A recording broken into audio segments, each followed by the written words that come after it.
Hello बच्चों, कैसे हैं आप सभी। अभी तक हम लोगों ने क्या पढ़ा था, आपको याद है? अभी तक हम लोगों ने पढ़ा था माइटोकॉन्ड्रिया के फंक्शंस के बारे में। हम लोगों ने पढ़ा था कि माइटोकॉन्ड्रिया किस तरह से माइटोकॉन्ड्रिया के कंसेप्ट के बारे में। फंक्शन तो घर में आज पढ़ेंगे हम लोग बात कर रहे थे कि माइटोकॉन्ड्रिया का स्ट्रक्चर कैसे होता है, किस तरह से माइटोकॉन्ड्रिया वर्क करता है, किस तरह से माइटोकॉन्ड्रिया के अंदर ऑक्सीसोम्स होते हैं जहाँ पे F1 पार्टिकल्स होते हैं। और ये F1 पार्टिकल्स बहुत इंपॉर्टेंट होते हैं क्योंकि यहीं पे ही एटीपी का जनरेशन होता है। और एक इंपॉर्टेंट चीज और यहाँ पे आपको बोलनी थी मुझे कि जब भी आपसे ये बोला जाए क्या कि माइटोकॉन्ड्रिया को सेमी ऑटोनोमस ऑर्गेनल क्यों कहते हैं, माइटोकॉन्ड्रिया को सेमी ऑटोनोमस ऑर्गेनल क्यों कहते हैं, तो आप लोग क्या बताओगे? याद है आप लोगों को? मैंने कहा था कि माइटोकॉन्ड्रिया को सेमी ऑटोनोमस ऑर्गेनल इसलिए कहा जाता है क्योंकि इसके अंदर क्या प्रेजेंट होता है, इसके अंदर खुद का डीएनए प्रेजेंट होता है। अब ये जो कंसेप्ट था, मैंने आप लोगों को अभी जो हमारी प्रीवियस वीडियोस आप लोगों ने देखे होंगे तो वो मैंने आपको पेन और पेपर पे आप लोगों को समझाया था। आज के वीडियोस में आपके सामने ही हूँ। जो मैंने आप लोगों को इससे पहले बताया था कि माइटोकॉन्ड्रिया के अंदर अपना खुद का डीएनए प्रेजेंट होता है, अपना खुद का राइबोसोम्स प्रेजेंट होते हैं और एक पूरी प्रोटीन मैकेनिज्म प्रेजेंट होती है। और उस प्रोटीन मैकेनिज्म की वजह से ही इसको हम क्या बोलते हैं, सेमी ऑटोनोमस ऑर्गेनल, या फिर इसको हम अर्ध स्वायत्त शासी अंग भी बोलते हैं। क्या बोलते हैं इसको? सेमी ऑटोनोमस ऑर्गेनल, या फिर इसको हम लोग क्या बोलते हैं, अर्ध स्वायत्त शासी अंग बोलते हैं। चलिए, तो ये बात आप लोगों को क्लियर हो गई होगी। और इसकी जो स्ट्रक्चर होती है, राइबोसोम्स की जो स्ट्रक्चर हो गई, या फिर अगर हम लोग बात करें कि राइबोसोम्स के साथ साथ में जो डीएनए की स्ट्रक्चर जो हो गई वो भी कैसी होती है, वो कॉइल्ड होता है। कैसा होता है वो? कॉइल्ड फॉर्म में, सुपर हेलिकल और कॉइल्ड फॉर्म में होता है, जैसा कि किसी भी एक बैक्टीरिया के अंदर होता है। अच्छा, ऐसी ही सेम स्ट्रक्चर क्लोरोप्लास्ट के पास भी प्रेजेंट होती है। क्लोरोप्लास्ट को भी हम सेमी ऑटोनोमस ऑर्गेनल बोलते हैं। अब इन दोनों को ये स्पेशल एडवांटेज क्यों दी गई है? अब मेरी बात सुनना, इन दोनों को ये स्पेशल एडवांटेज इसलिए दी गई है क्योंकि ये दोनों जो ऑर्गेनल्स हैं, इन दोनों ऑर्गेनल्स के अंदर बहुत ज्यादा एंजाइम्स का यूटिलाइजेशन है। जैसे कि अगर हम लोग क्लोरोप्लास्ट के बारे में बात करें तो क्लोरोप्लास्ट के अंदर क्या होता है? क्लोरोप्लास्ट के अंदर डार्क साइकिल होती है, फोटोसिंथेसिस होता है, लाइट रिएक्शन होती है, डार्क रिएक्शन होती है, और उस पूरी रिएक्शन के अंदर पूरा एक साइकिल चलता है जहां पे बहुत सारे एंजाइम्स की रिक्वायरमेंट होती है। क्लियर है ये चीज? ऐसे ही अगर हम लोग बात करें कि जो आपका माइटोकॉन्ड्रिया है, माइटोकॉन्ड्रिया के अंदर भी सेम एज इट इज बहुत सारे एंजाइम्स की रिक्वायरमेंट होती है। और इसी रिक्वायरमेंट की वजह से ही इसको हम सेमी ऑटोनोमस ऑर्गेनल बोलते हैं। तो कभी भी अगर ये क्वेश्चन भी आ जाए या कभी भी कोई आपसे कंसेप्ट भी पूछे, स्पेशली ये कंसेप्ट पूछा जाता है वाई के अंदर, तो वाई में कोई अगर आपसे ये पूछे कि why mitochondria is called semi autonomous organelle, then your answer is exactly, your answer is because it contain their own DNA, इनके पास अपना खुद का डीएनए है, इसी वजह से। चलिए, तो आज हम लोग बात करते हैं माइटोकॉन्ड्रिया के फंक्शन के बारे में।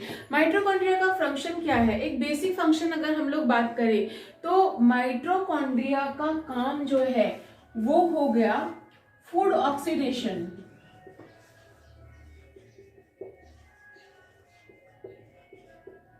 यानी कि खाद्य पदार्थों का ऑक्सीकरण। इसका मतलब क्या हुआ? थोड़ा सा लैंग्वेज टिपिकल लग गई यार, ये क्या चीज बोल दी मैडम ने, खाद्य पदार्थों का ऑक्सीकरण। समझो, बहुत सिंपल सी चीज आप लोगों ने पढ़ी थी कि दो चीजें होती हैं, ग्लाइकोलाइसिस और क्रेब्स साइकिल, है ना। अगर हम लोग बात करें कि ग्लूकोज जो है, मैं इस चीज को दोबारा से इसलिए बता रही हूँ ताकि अगर आप लोगों का ये चीज छूट गई हो तो आप दोबारा से इसको पढ़ सकें। ग्लूकोज किस में कन्वर्ट होता है? पायरुविक एसिड में।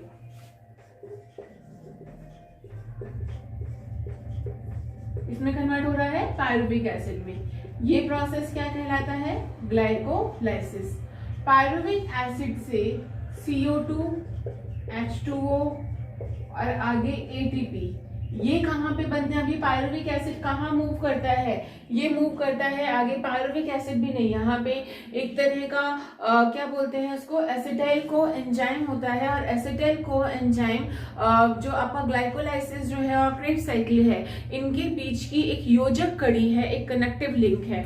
सो ये पायरुविक एसिड कहाँ पे मूव करता है? इसी में ही बन जाता है पायरुविक एसिड, और इसके बाद बनता है आपका क्या बनता है? इसके पायरुविक एसिड के बाद में बनता है एसिटाइल को एंजाइम। और यहाँ पे जो साइकिल होती है वो होती है क्रेब्स साइकिल।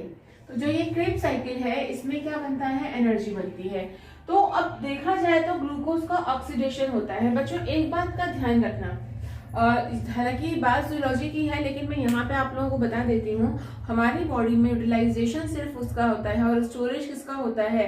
ग्लूकोज का होता है और फैट का होता है। हमारी बॉडी फैट और ग्लूकोज को स्टोर करके रखती है, कभी भी प्रोटीन को स्टोर करके नहीं रखती है। हमारी बॉडी प्रोटीन को बाहर निकाल देती है, कभी भी उसका स्टोरेज नहीं होता है। क्लियर है ये चीज? कॉन्सेप्ट समझ में आ गया? ओके, नेक्स्ट समझो। तो पहला काम क्या हुआ? Food oxidation. और फूड ऑक्सीडेशन में किसका प्रोडक्शन हो रहा है? प्रोडक्शन ऑफ एटीपी, यानी कि एटीपी का निर्माण। ठीक है, कौन कर रहा है? माइटोकॉन्ड्रिया कर रहा है। तो आपको ये कॉन्सेप्ट तो क्लियर हो गया होगा कि माइटोकॉन्ड्रिया का डेवलपमेंट कौन कर रहा है, सॉरी जो आपका ये है एटीपी का निर्माण कौन कर रहा है? वो माइटोकॉन्ड्रिया कर रहा है। एक बार इसका स्क्रीनशॉट ले लो इतने का, आगे बात करते हैं फिर।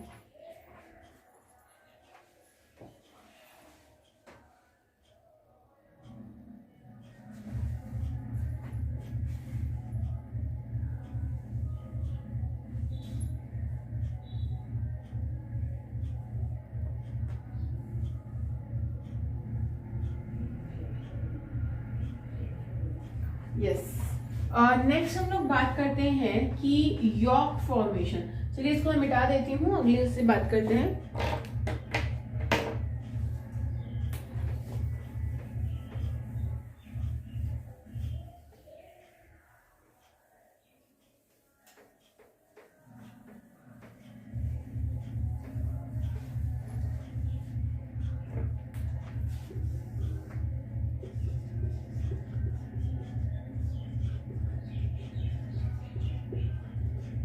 यॉर्क फॉर्मेशन, यॉर्क फॉर्मेशन का मतलब हो गया पीतक निर्माण। आप लोगों ने पढ़ा होगा पीतक क्या होता है। जो एग होता है, एग के अंदर जो ये येलो पार्ट होता है, इस येलो पार्ट को हम लोग क्या बोलते हैं? यॉर्क बोलते हैं। एग जो है वो अपने आप में ही एक सेल है। आप लोगों ने सबने एग जरूर खाए होंगे, ठीक है, या देखे तो जरूर ही होंगे। तो यहाँ पे अगर हम लोग बात करें कि जो oogenesis होता है, यानी कि अंड निर्माण होता है, oogenesis का जो प्रोसेस होता है, oogenesis के प्रोसेस में जो बाहर की कवरिंग होती है वो कवरिंग होती है कैल्शियम कार्बोनेट की कवरिंग होती है। अंदर जो होता है एल्बुमिन होता है, और इसमें यहाँ पे एक तरह के बहुत सारे मतलब एक यॉर्क का डेवलपमेंट होता है। और ये जो यॉर्क का डेवलपमेंट करता है वो कौन करता है? माइटोकॉन्ड्रिया करता है। आई रिपीट, यॉर्क का यानी कि पीतक का निर्माण जो कर रहा है वो कौन कर रहा है? माइटोकॉन्ड्रिया कर रहा है। अच्छा, दूसरी इंपॉर्टेंट चीज, ये जो एक माइटोकॉन्ड्रिया जो होते हैं, जब कोशिका विभाजित कर रही है, कोशिका डिवीजन कर रही है या oogenesis हो रहा है, तो यहाँ पे बहुत सारी फैटी स्ट्रक्चर्स जो हैं वो एक साथ आके जो है वो डेवलप हो जाती हैं, कॉन्सेंट्रेट हो जाती हैं, इकट्ठी हो जाती हैं, जिसको आगे किस में कन्वर्ट किया जाता है? यॉर्क में कन्वर्ट किया जाता है। क्लियर? तो यॉर्क का निर्माण कौन कर रहा है? माइटोकॉन्ड्रिया कर रहा है। नेक्स्ट आता है जो स्पर्म होता है, स्पर्म में एक्रोसोम का डेवलपमेंट। ठीक है, एक्रोसोम का जो निर्माण होता है। अब बेटा अगर हम आपसे ये पूछें कि एक्रोसोम जो है वो क्या होता है, किस तरह से होता है, अगर मैं एक्रोसोम के बारे में भी छोड़ूं तो एक नॉर्मल सी चीज यहाँ पे आती है, क्या कहते हैं, इसके बारे में आपको मैं बाद में बताऊंगी। एक और स्ट्रक्चर होती है जो आपके एक्सोनिमा फिलामेंट। एक्सोनिमा फिलामेंट्स क्या होते हैं? स्पर्म्स की जो मूवमेंट होती है, उस मूवमेंट में एटीपी की रिक्वायरमेंट बहुत ज्यादा होती है। तो जो एक्सोनिमा फिलामेंट्स जो होते हैं स्पर्म में, एक्सोनिमा फिलामेंट्स जो होते हैं, इनका जो डेवलपमेंट है वो कौन कर रहा है? वो कर रहा है आपका माइटोकॉन्ड्रिया। ठीक है, अब स्पर्म्स में इसकी जरूरत क्या है? क्योंकि स्पर्म क्या करते हैं? मूवमेंट करते हैं, चलते रहते हैं। ठीक है, और उनके चलने के लिए यहाँ पे क्या चाहिए होता है? एनर्जी चाहिए होती है, और इस एनर्जी का डेवलपमेंट कहाँ से होता है? एक्सोनिमा फिलामेंट से होता है। तो ये भी कौन बना रहा है? माइटोकॉन्ड्रिया बना रहा है। अच्छा, एक और चीज आती है यहाँ पे कि जो फैट का मेटाबॉलिज्म होता है, ऐसा माना गया है कि फैट का उपापचय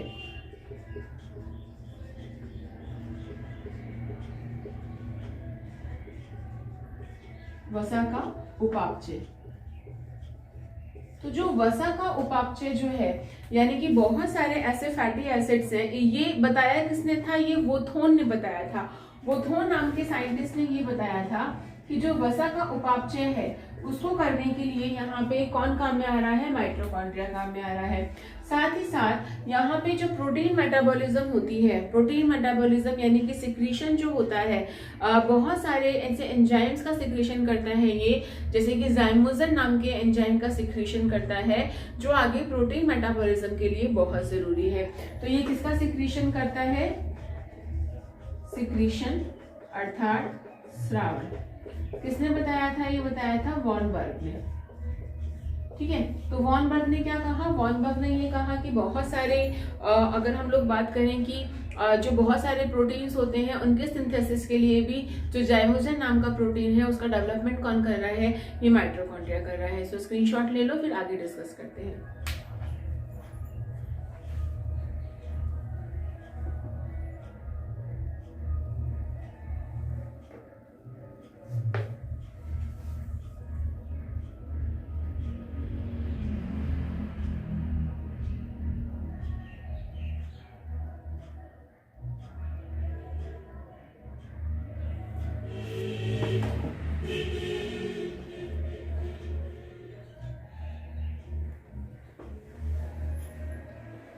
यस क्लास।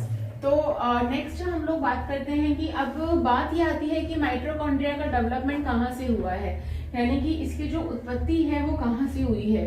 अगर हम लोग बात करें कि इसका जो ओरिजिन है वो ओरिजिनेट कहाँ से हुआ है, इसका जो ओरिजिन है, अभी हम क्यों पढ़ते हैं कि किसका ओरिजिन कहाँ से हुआ है? क्योंकि हमेशा एवोल्यूशन जब भी होता है, यानी कि जब भी उद विकास होता है, तो उद विकास के दौरान किस तरह से चीजें आगे बढ़ रही हैं, किस तरह से आगे और नई सेल स्ट्रक्चर्स बन रही हैं, किस तरह से डेवलपमेंट हुआ, तो यहाँ पे पढ़ा जाता है कि किसी भी ऑर्गेनल का डेवलपमेंट कैसे हुआ है। तो यहाँ पे सबसे पहला आता है यहाँ पे पूर्ववर्ती माइटोकॉन्ड्रिया द्वारा।